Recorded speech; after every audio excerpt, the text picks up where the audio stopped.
Hey guys, good morning. Welcome back to another new farming video guys. আৰু বৰ্তমান আছে পেলে ফাৰ্মত চোৱা তোমালোকে এইখন আছে নতুন ফাৰ্ম, এখন আছে পুৰণা ফাৰ্ম। তাৰপিছত এতিয়া আজি মেইন টপিকটো হৈছে কি বহুতে সুধি থাকে যে দাদা চাং ফাৰ্মত বেছি লাভ হয়, মানে চাং ফাৰ্ম কৰিলে ভাল হ'ব নে মাটিত কৰিলে ভাল হ'ব? চ' বহুতে মোক বস্তুটো সুধি থাকে। চ' আজি ভাবিলোঁ ভিডিঅ'টো ভালকৈ বনাই দিওঁ, প্লাছ বুজাই দিওঁ যে চাং ফাৰ্মত আচলতে ভাল নে নৰ্মেল সেইখন ফাৰ্মত বেছি ভাল। চ' ব'লক ভিডিঅ'টো আৰম্ভ কৰোঁ। বাকী শেষলৈকে চাই থাকক ভিডিঅ'টো। যদি ভাল লাগে লাইক কমেণ্ট ছাবস্ক্ৰাইব কৰিব নাপাহৰিব। এতিয়া ব'লক আমি ভিডিঅ'টো আৰম্ভ কৰোঁ গাইছ। চাং ফাৰ্ম আৰু মাটিত কৰা ফাৰ্মখনৰ মাজত ডিফাৰেঞ্চ এইটোৱে যে চাং ফাৰ্মত কি হয়, বেমাৰ খুব কম হয় যদিহে ভালকৈ চাফা কৰা হয়। মানে যিহেতু মাটিতকৈ ওপৰত থাকে বস্তুটো, চ' মাটিতকৈ ওপৰত থকাৰ কাৰণে মাটিৰ যোনবিলাক বেমাৰ আছে বা ঠাণ্ডা আছে সেই বস্তুটো নাপায়। আৰু বিশেষকৈ চাং ফাৰ্মত কি হয়, ব্ৰডিং কৰিবৰ কাৰণে ভাল। ব্ৰডিং কৰাৰ ক্ষেত্ৰত মানে এইটো প্লাছ পইণ্ট আছে চাং ফাৰ্মত। আৰু ইয়াতে মানে ব্ৰডিং কৰিলে অকণমান হ'লেও অকণমান ঠাণ্ডা পায় পোৱালিখিনিয়ে। চ' চাং ফাৰ্মত সেইটোৱে প্লাছ পইণ্ট যে ব্ৰডিং কৰিব সুবিধা হয়। আৰু কিছুমান ক্ষেত্ৰত বেয়া চাং ফাৰ্মত, যিহেতু এতিয়া চাব মাটিত যদি আপোনালোকে চাই, ইয়াতে ধৰি লওক ধুনীয়াকৈ যোনটো ভুচি আছে, ধানৰ যোনটো পতান আছে, সেই বস্তু ইয়াতে দিব পাৰি। তেতিয়া বেমাৰ ডাঙৰ মুৰ্গীখিনি বেমাৰ বহুত কম হয়।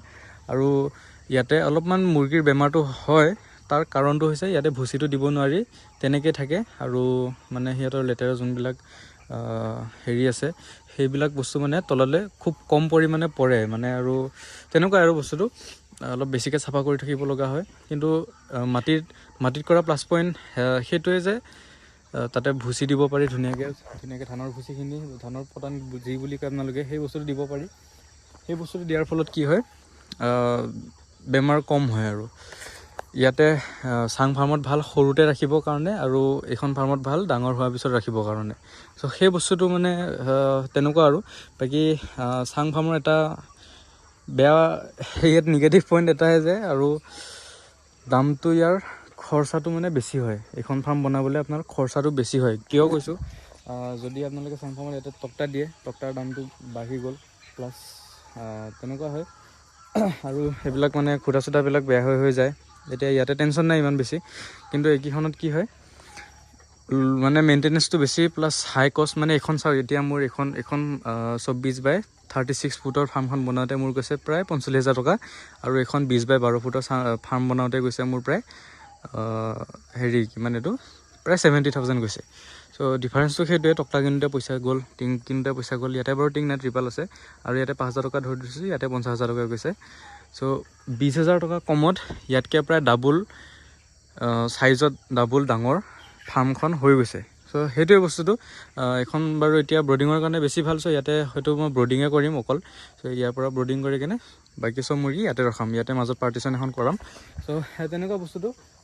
ব্ৰডিং কৰাবৰ কাৰণে চাং হ'লে বেছি ভাল, টক্টা দি কেনে। বা চাং ফাৰ্মৰ আৰু বিভিন্ন ধৰণৰ উপায় আছে। তামোলৰ যোনটো গছ আছে, তামোল গছৰ সেয়া ফালি কেনে, গছ ফালি কেনে তেনেকৈও চাং বহুতে দিয়ে। তাৰপিছত আৰু আছে আপোনাৰ বাঁহেদিও দিব পাৰি। চ' তেনেকুৱা। তাৰপিছত যোনটো নেট আছে লাইলনৰ, সেই নেটটো দিও বহুতে কৰে। চ' বিভিন্ন ধৰণৰ উপায় আছে চাং ফাৰ্মত, আৰু তেনেকুৱাই।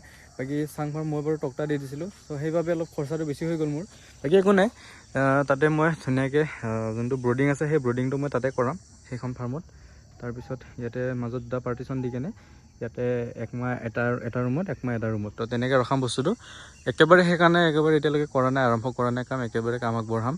চ' লাহে লাহে চব বস্তু হৈ থাকিব, ইমান জল্দি নাই। বাকী সেয়াই আৰু। বাকীটো গম পালেই চাগে আপোনালোকে চাং ফাৰ্মৰ প্লাছ পইণ্টটো কি, আৰু এইখন ফাৰ্মৰ প্লাছ পইণ্টটো কি, বা দুইখনৰে মাইনাছ পইণ্টটো কি। আৰু এইখন ফাৰ্মতো এনেকুৱা নহয় যে কষ্ট নাই, এইখন ফাৰ্মতো কষ্ট আছে।